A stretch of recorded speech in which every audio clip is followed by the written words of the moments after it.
y'all, it's Kim. So I'm getting a late start today. I had to work early this morning.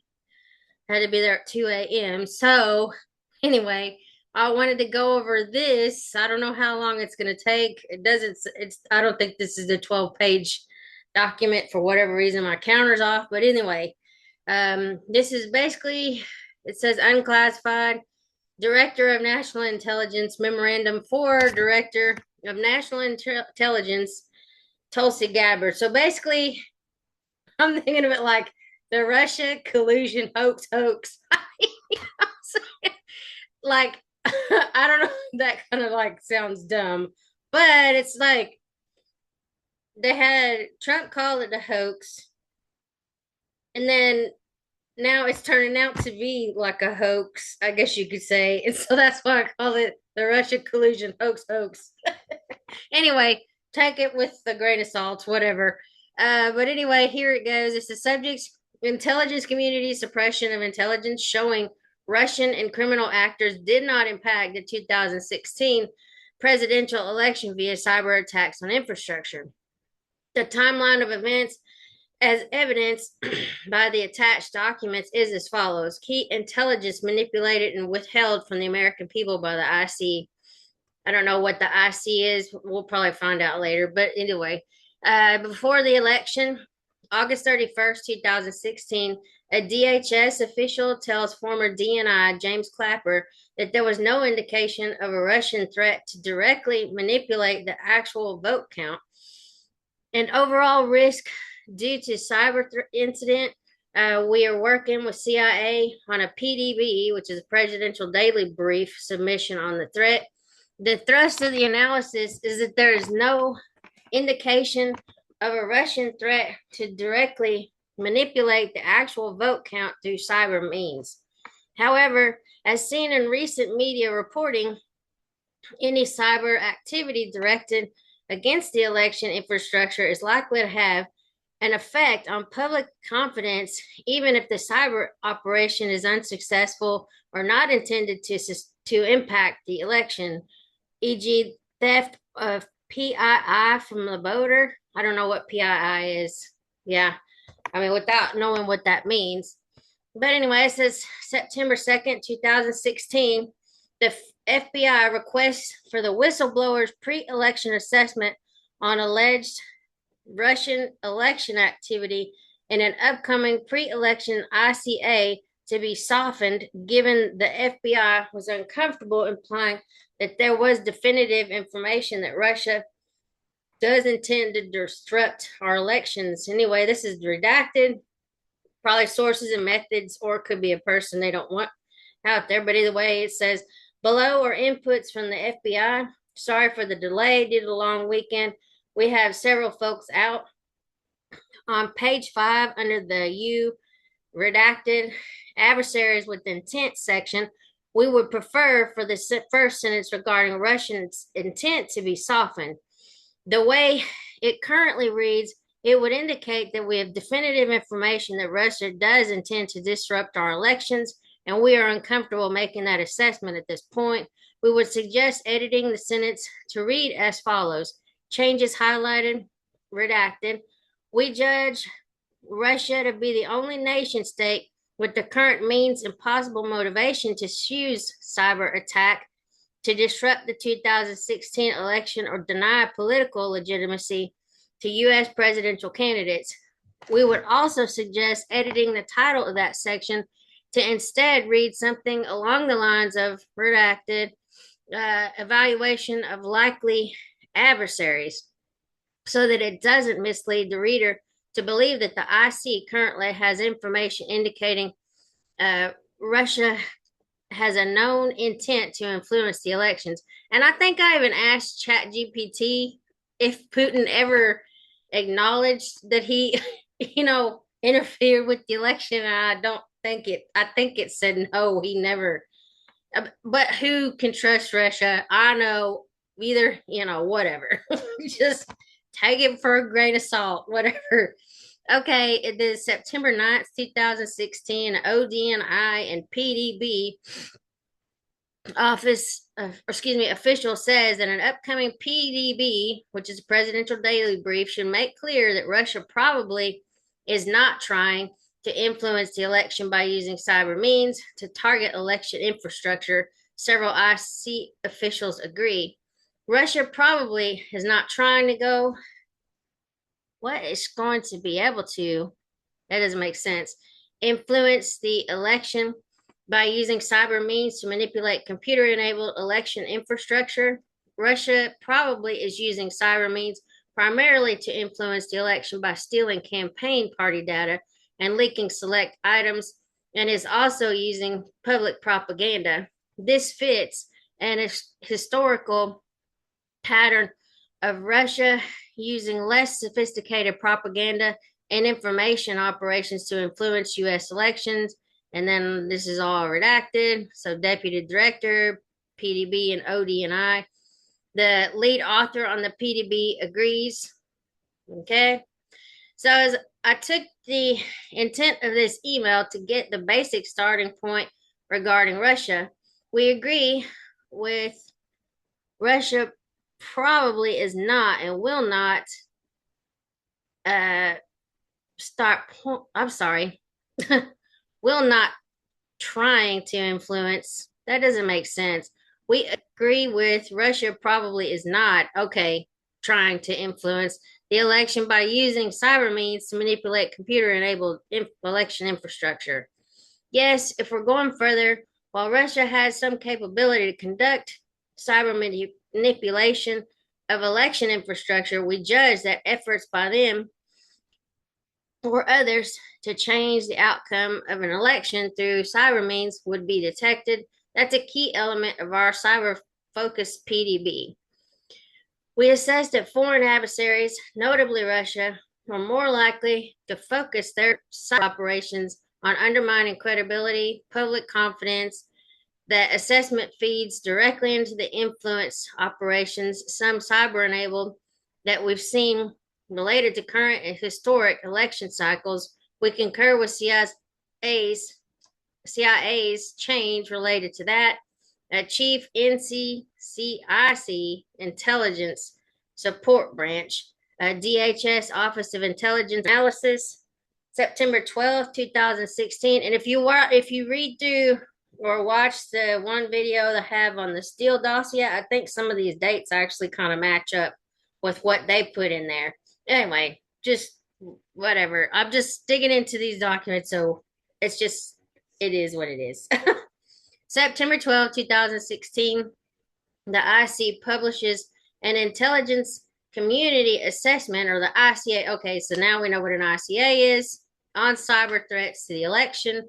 The report finds foreign adversaries do not have and will probably not obtain the capabilities to successfully execute widespread and undetected cyber attacks on election infrastructure. So, redacted. We judge that foreign adversaries do not have or will probably not obtain the capabilities to successfully execute widespread and undetected cyber attacks on the diverse set of information technologies and infrastructures used to support the November 2016 U.S. presidential election. We have only moderate confidence in our overall threat assessment, and all this is redacted.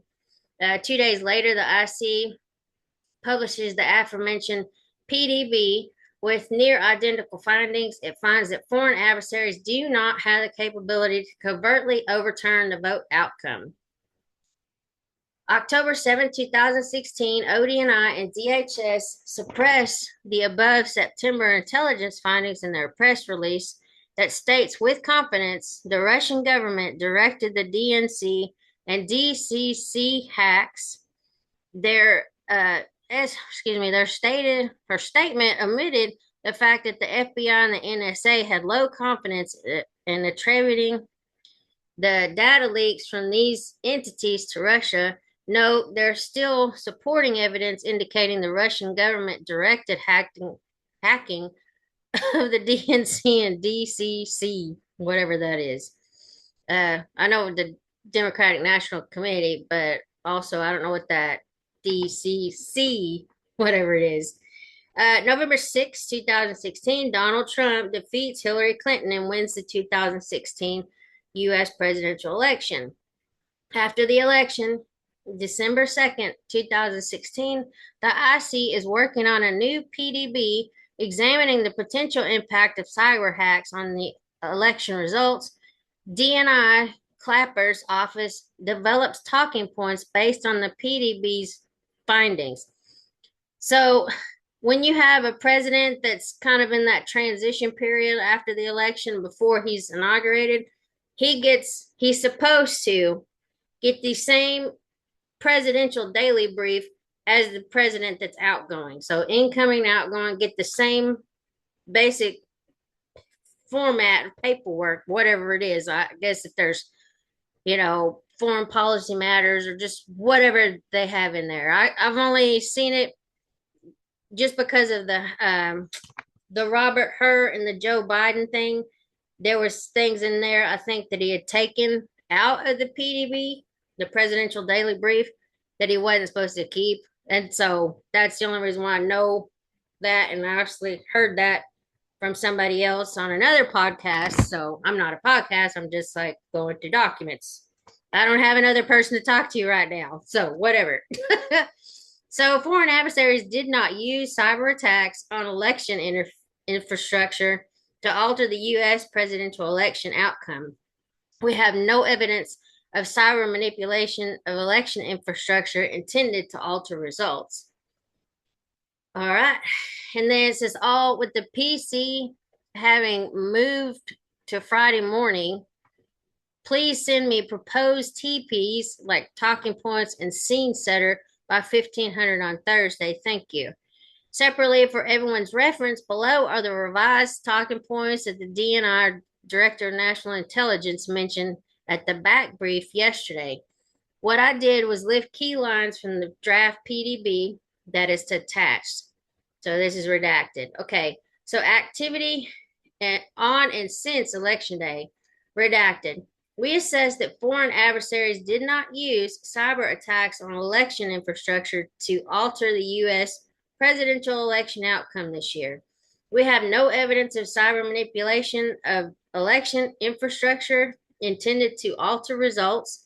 There was, however, minimal targeting of election infrastructure, probably by cyber criminals to steal data, although these efforts did not disrupt the election. Unattributed denial of service attacks against election infrastructure were reported on Election Day, including a 4-minute attack against an unspecified Illinois elections website that had no impact on the website's availability. Redacted.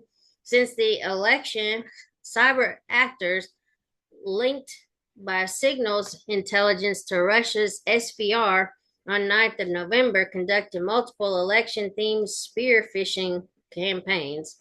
December 8th of 2016, IC officials discussed the draft PDB, which finds that Russian and criminal actors did not impact recent U.S. election results by conducting malicious cyber activities against election infrastructure.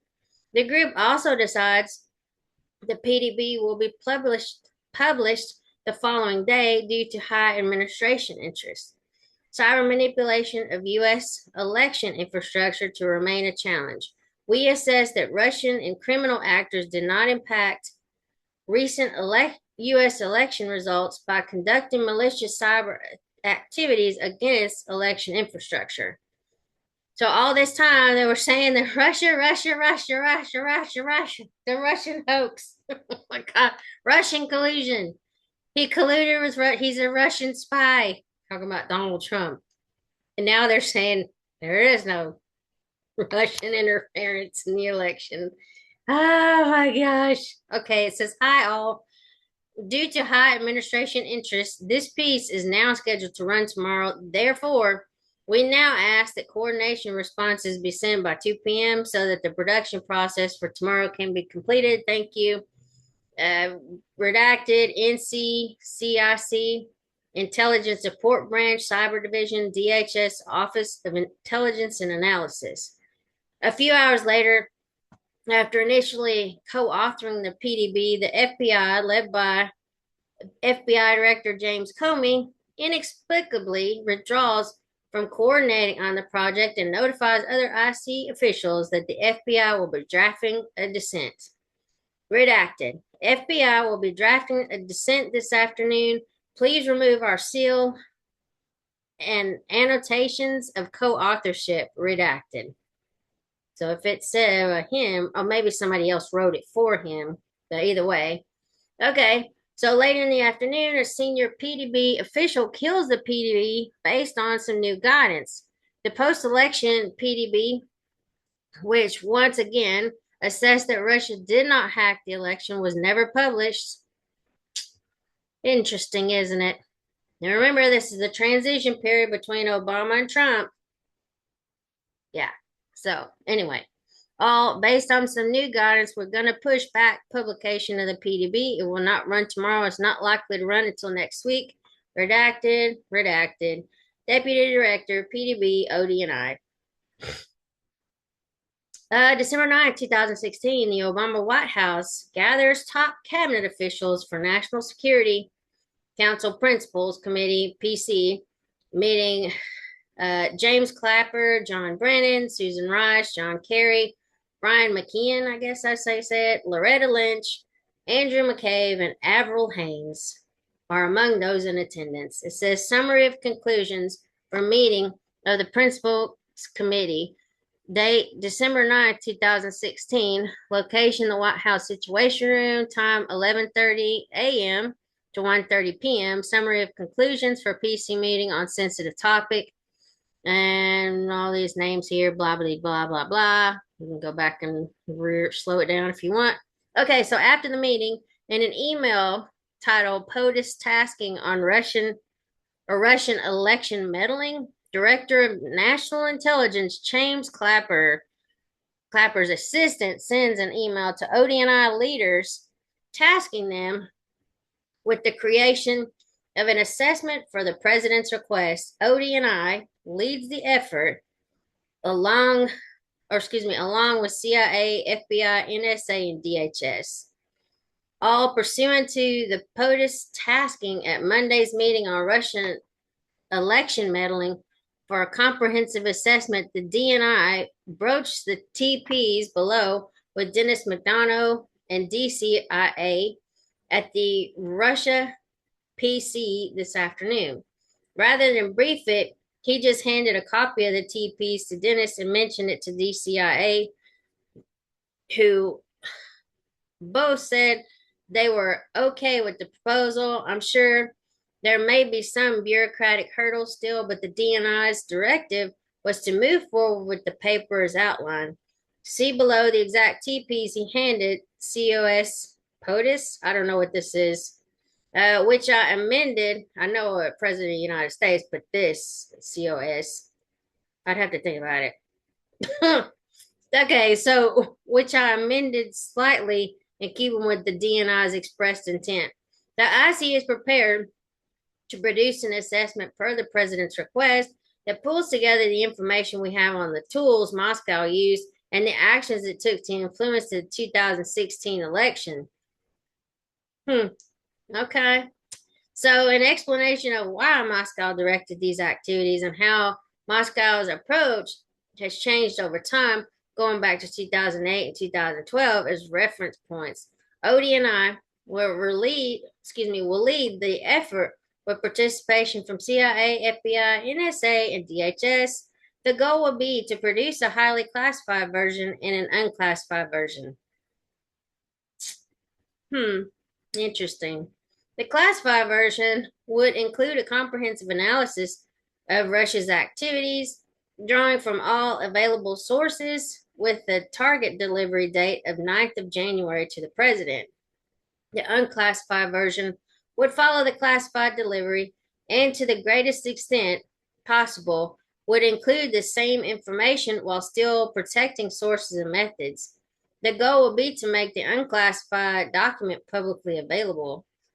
Specifically, the assessment will address the following questions.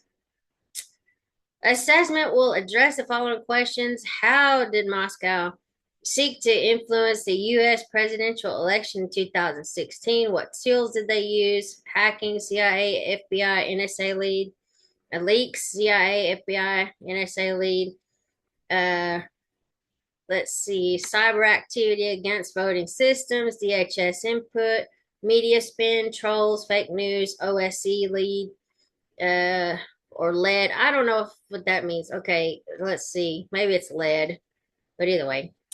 Domestic Russian intelligence efforts, FBI input, and why did Moscow direct these activities? What do the Russians hope to accomplish? CIA lead or lead, because they're the ones that have to deal with all that intelligence overseas. Okay, and how has Moscow's approach to our elections changed over time? And what kinds of activities did they undertake in previous elections? CIA led, we'll just say it that way.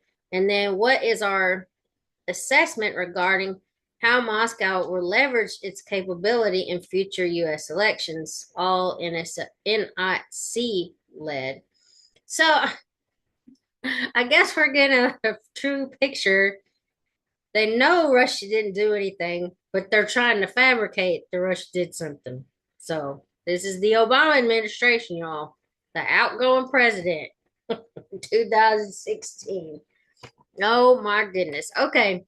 That same day, deep state officials in the IC began leaking blatantly false intelligence to the Washington Post, as proven by the unpublished PDB and previous IC products, claiming that Russia used cyber means to influence the outcome of the election. Though Russia has long conducted cyber spying on U.S. agencies, companies, and organizations, this presidential campaign marks the first time Russia has attempted, through cyber means, to interfere in, if not actively influence, the outcome of an election, the official says. Later that evening, another leak to the Washington Post falsely alleges that the CIA concluded in a secret assessment that Russia intervened in the election to help President Trump. These people are just evil. Okay, so the CIA has concluded in a secret assessment that Russia intervened in the 2016 election to help Donald Trump win the presidency rather than just to undermine confidence in the U.S. electoral system, according to officials briefed on the matter. Shame, shame. All right, I'm going to stop it here and then I'll keep going. I think this may be the one that says like 100 something pages, maybe not. Hold on just a second. Let me go down and see where we're at. Okay, so it is 12 pages. I thought it was going to be like a long, long, long, long document. Okay, so here we are. We'll just keep going because we're not that far from the bottom. Okay, so it says at this point, there's no official IC assessment that contains that conclusion. December 14th, 2016, IC officials again leaked to the media the time, claiming that IC officials believe with the level or high level of confidence that Russian President Vladimir Putin has personally involved in the U.S. election hack. U.S. intelligence officials now believe with a high level of confidence that Russian President Vladimir Putin became personally involved in the covert Russian campaign to interfere in the U.S. presidential election, senior U.S. intelligence officials told NBC News. December 16, 2016, though President Obama admits there is no evidence of machines being tampered with during the election, he says he was concerned that potential attacks could hamper vote counting and affect the actual election process. What I was concerned about in particular was making sure that WikiLeaks, the Clinton emails, wasn't compounded by potential hacking that could hamper vote counting and affect the actual election process itself. And so in early September, when I saw President Putin in China, I felt that the most effective way was to ensure that that didn't happen, was to talk to him directly and tell him to cut it out. President Obama on hacking the vote. Reality, multiple IC assessments before and after the election consistently showed no credible reporting of Russian intent or capability to do what President Obama alleges. Late December, I think the lady press protest too much. Just saying. So late December 2016, due to the ODNI whistleblowers questioning his leadership about why an IC assessment was being created that contradicted multiple IC assessments, the whistleblower is immediately removed from emails regarding the drafting of the Obama ordered IC assessment. The whistleblower is sidelined despite the fact that they led the ICA on similar topics in September, just months prior, late December 2016, and early January 2017. Remember, transition period between election day and inauguration day for Trump. It says the National Intelligence Officer for Cyber Pressures, the ODNI whistleblower, to accept a number of findings in the Obama ICA, including that the Russian government had a preference for President Trump. Well, I mean, honestly, I would probably have a preference for Donald Trump against Hillary Clinton. I'm just saying. But it says, as for the 2017 ICA's judgment of a decisive Russian preference for then candidate Donald Trump, I could not concur in good conscience based on information available in my professional analytic judgment, the ODNI whistleblower. The ODNI whistleblower will later recall that his superior said, "You need to trust me on this," and referenced reporting the ODNI whistleblower was not allowed to see. January 6, 2017, the Obama administration shares the unclassified ICA with the public. It falsely alleges, based in part on further information that had come to light since the election, that Putin directed an effort to help President Trump defeat Hillary Clinton. This further information is later confirmed by the Steele dossier, which you can go back and I read through it, so it's all available. I mean, I don't know how, it wasn't very long, maybe 15 pages of crap, but some of these dates seem to be lining up with that. So anyway, the assessment also suppresses intelligence from before and after the election, showing Russia lacked intent and capability to hack the 2016 election. It deceives the American people, it deceives the American public by claiming the IC did not assess the impact of Russian activities, and the reality the IC did, in fact, assess for impact. The unpublished December PDB presidential brief stated clearly that Russia did not impact the election through cyber hacks on the election. Assesses Russia was responsible for leaking data from the DNC and DCCC, while failing to mention that the FBI and NSA previously expressed low confidence in this attribution. Redacted. FBI and NSA, however, have low confidence in the attribution of the data leaks to Russia. They agree that the disclosures appear consistent with what we might expect from Russian influence activities, but note that we lack sufficient technical details to correlate the information posted online to Russian state-sponsored actors. So almost 3 years later, September 18th, 2019, the ODNI whistleblower assists in a FOIA request related to the Obama ICA. Specifically, an IC official asked the ODNI whistleblower to search for material related to the Steele dossier, as it was a factor in the Obama ICA. This revelation shocks the ODNI whistleblower, who has been told that DNI Clapper viewed the Steele dossier as untrustworthy.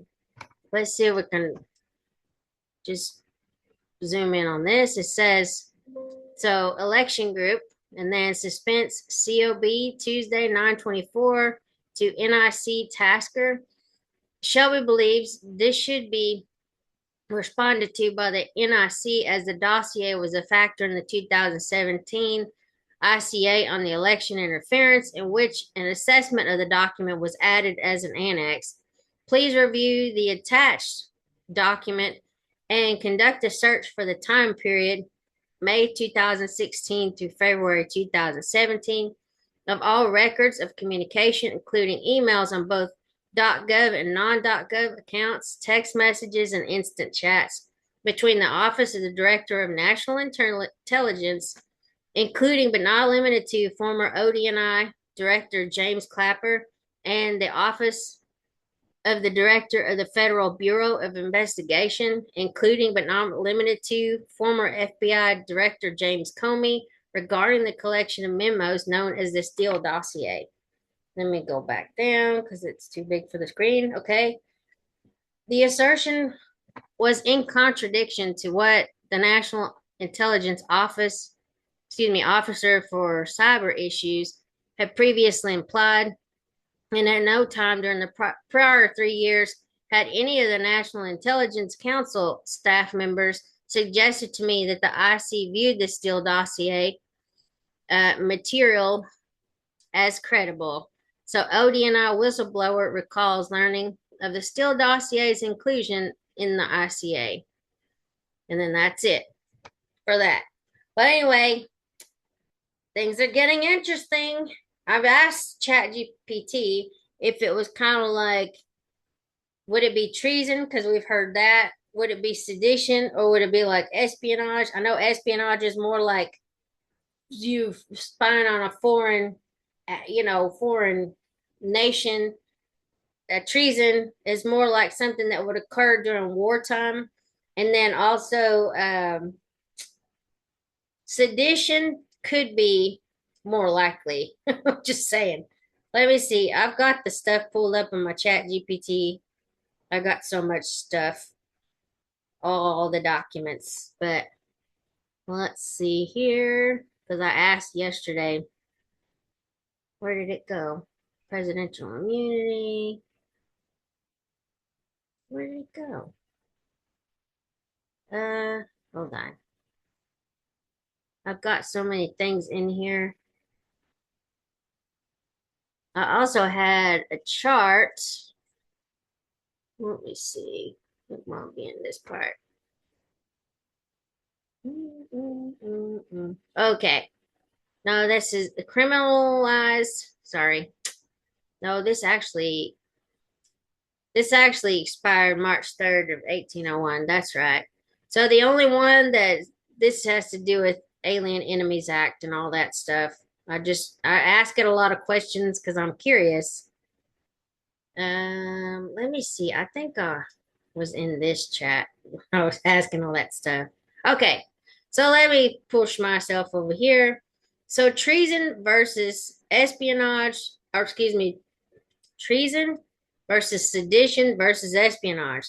So legal basis, U.S. Constitutional Article 3, Section 3, 18 U.S. Code 2381. Okay, sedition is 18 U.S. Code subsection 2384. Espionage is 18 U.S. Code subsection 793 through 798, the Espionage Act of 1971. The definition, waging war against the U.S. or aiding its enemies. I don't think it would be aiding the enemies at all. So I don't think that it would be considered treasonous. But sedition could be conspiring to overthrow or resist U.S. authority by force, maybe. I don't know. This unauthorized sharing, gathering, or loss of classified national defense info requires an enemy. Well, yes, must aid a nation the U.S. is at war with, which we weren't at war at that time that I know of. Maybe Afghanistan, but we weren't focused on them. It was Russia. And then no, and then not necessarily can involve allies or no specific country. So it could fall under like espionage only because you're spying and doing things. I don't know. Well, we'll see how it comes out. If it even goes to court, it may not. Requires force or violence, yes. Levying war or aiding enemies, yes. Or threat of force, no. Can be nonviolent documents, leak, or spying. I could see that. Spying on Trump's campaign. contriving information. I mean, I don't know. I don't know. I'm not an attorney, so I don't know how they would look at this. And then the mental state, which would be the intent to betray or harm the U.S. Uh, yeah, intent to oppose or undermine U.S. government by force. Maybe not by force, but still undermining. Intent to harm U.S. or help a foreign power. I can't. I mean, I don't know how they could say it's like treason because this is like more like during wartime. Is all I could say on that. So common examples: aiding enemies or enemy troops during wartime. No. Organizing violent resistance to federal law? No. But leaking classified documents, spying for foreign intel services, or even spying on the Russians? I don't know.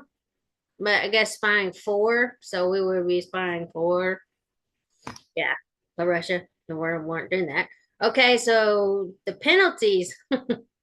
Death or minimum 5 years plus a fine or permanent disqualification from U.S. office. Terms are acceptable. So up to 20 years plus fines, and then up to 20 years per count, mishandling, life or death, foreign spying. And then how often is it charged? Extremely rare because we haven't had like a war in the U.S. per se on U.S. soil since what, Civil War? War of 1812? I mean, I don't know when was the last time we had something. I don't remember. I guess the Civil War would actually be after that, excuse me. So rare but increasing. And then relatively common, especially post 9/11 and post Snowden. This is the espionage, sedition, treason. And then conviction standard. It's very high. Two witnesses to the same overt act of confession in open court. High, but lower than treason. And then varies intent and damage to U.S. are key factors. And then here's just like a chart that I had it made for me. I mean, I actually go and read the article, so I'm not like being dumb. Let's see here. So I wanted to see about this. I don't know why that's not showing up. Okay, let's see here. So this was talking about, okay, so the Supreme Court ruled that presidents cannot be held legally liable for crimes committed in office. Says the U.S. Supreme Court did not rule that presidents cannot ever be held legally liable for crimes committed in office. However, in its July 1st, 2024 decision in Trump versus the United States, the court did expand presidential immunity in some significant ways. Here's what the court actually ruled. Key points from the decision: presidents have absolute immunity from criminal prosecution for official acts. So if Obama is implicated that he did falsify those documents and all those people around him were falsifying the documents, they agreed to falsify the documents, that's not official acts. That's like, yeah, that's just crap behavior. I mean, whatever. For official acts that fall within their core constitutional powers. Example, commanding the military, granting pardons, conducting foreign affairs. I can understand all that. There are certain things like if you're having to conduct a drone strike, I'm not specifically talking about what Obama did, but I'm saying like if you're having to conduct war or send send troops to war or something, whatever, there's probably certain things that you could be immune for prosecution for. Okay, presidents have presumptive immunity for other official acts, even those that may be less clearly tied to constitutional duties. Prosecutors would need to overcome this presumption to charge a former president for such acts. And so, no immunity exists for unofficial acts, things a president does as a private citizen, not in their official capacity. Example, trying to influence election officials or personal business dealings. Courts must distinguish between official and unofficial acts before a former president can be prosecuted. So what does this mean? A former president can be prosecuted, but not for actions that the court considers official and with the constitutional powers of the presidency. This raises the bar for prosecuting former presidents and could delay or limit criminal trials depending on how courts interpret what is official. So lying to the current president coming in is not, I would say, official act. But we'll let it come out in the courts if it even goes that far. Just like they arrested Trump, did all this stuff to Trump, you know, all the 34 felony counts and all the other stuff, the mugshot and what was it, Atlanta, Georgia, and all that. Let him go through the trial system because nobody's above the law. That's what they tell us.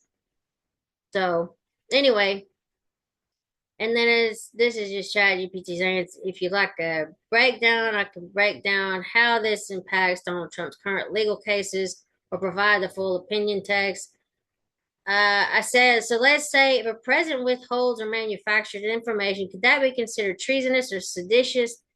Like recently is being reported that Obama had something to do with making up the Russia collusion hoax.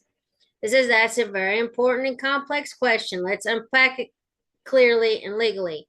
Let me just say, ChatGPT seems to lean a little bit more, I guess, lefty kind of. I'm just saying because it kind of, to me, sounds like a negative slant in some of this stuff, but it's okay. It's whatever. We're going to have differences of opinion. You can hate Trump. You don't have to love him. You can hate Obama. You don't have to love him either. I'm just saying we're just pulling out the information because I think it's very important that, we see how our government freaking operates, y'all. So, is withholding or manufacturing information treason or sedition? Not usually under U.S. law. Treason and sedition are very specific crimes with high legal thresholds, which we already looked at. So, treason, defined in the Constitution, Article 3, Section 3, treason against the United States shall consist only in levying war against them or in adhering to their enemies, giving them aid and comfort. Okay, so we can wipe that off the table if that's the standard that we're going to go with. So it's not treason per se, according to the Constitution. It says requires an act of war against the U.S. or materially helping an enemy of the U.S. during wartime. So it's very rare. Only a handful of treason prosecutions have occurred in U.S. history. Manufacturing or withholding information, even dishonesty, does not meet the legal definition of treason. Okay? So we'll take that off the table. So then, sedition.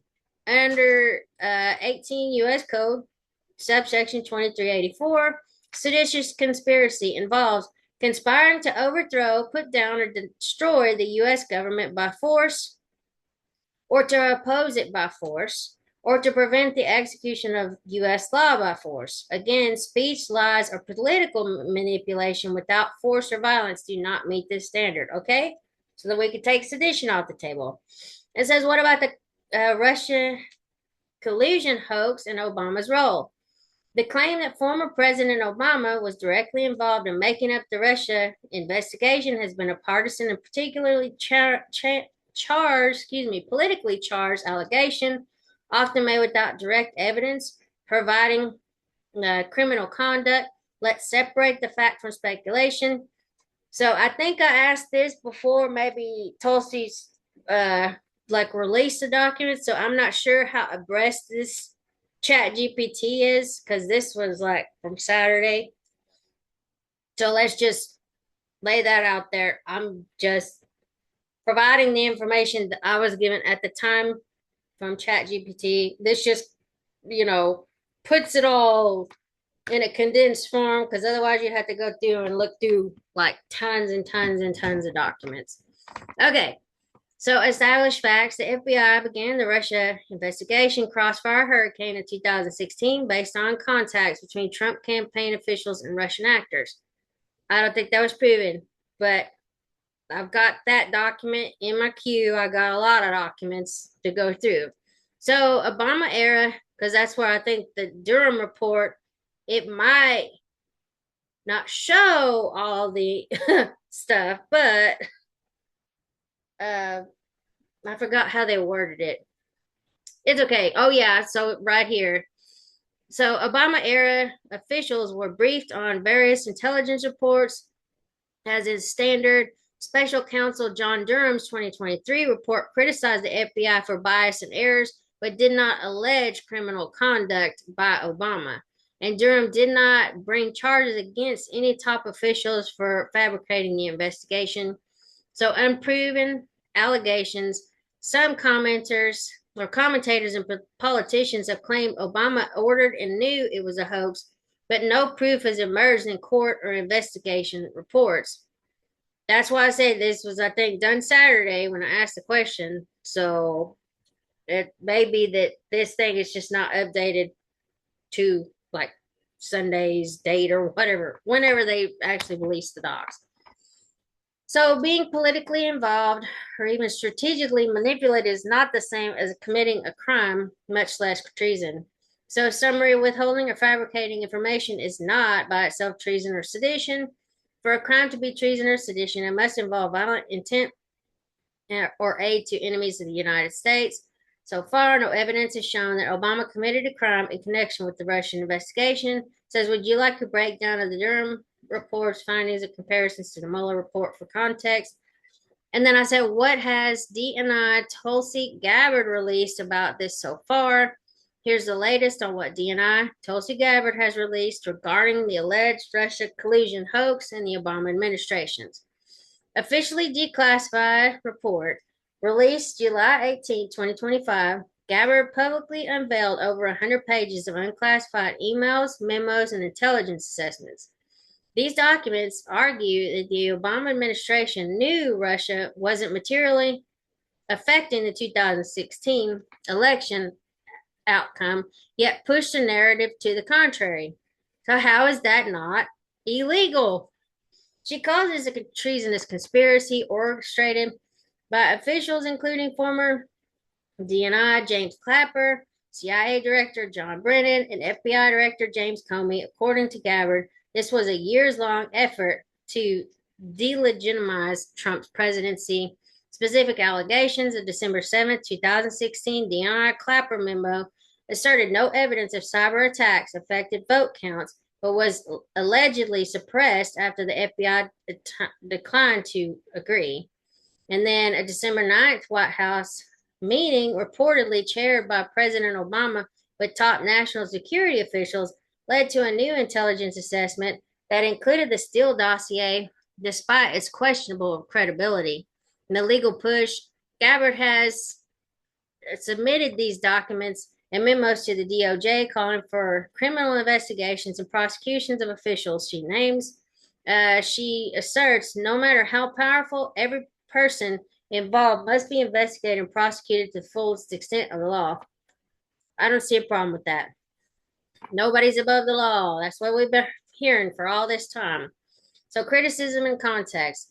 Critics, including Rep. Jim Himes, labels this a politically motivated attack, noting that bipartisan reports like the Senate Intelligence Committee confirm Russian interference occurred, even if not implicating collusion. Some MAGA supporters have expressed doubt that these revelations will lead to any accountability, calling it political theater. And then what's released, 100 pages of declassified intel memos, emails, and assessments proclaim Obama officials manufactured or suppressed intelligence pushing false Russian narrative.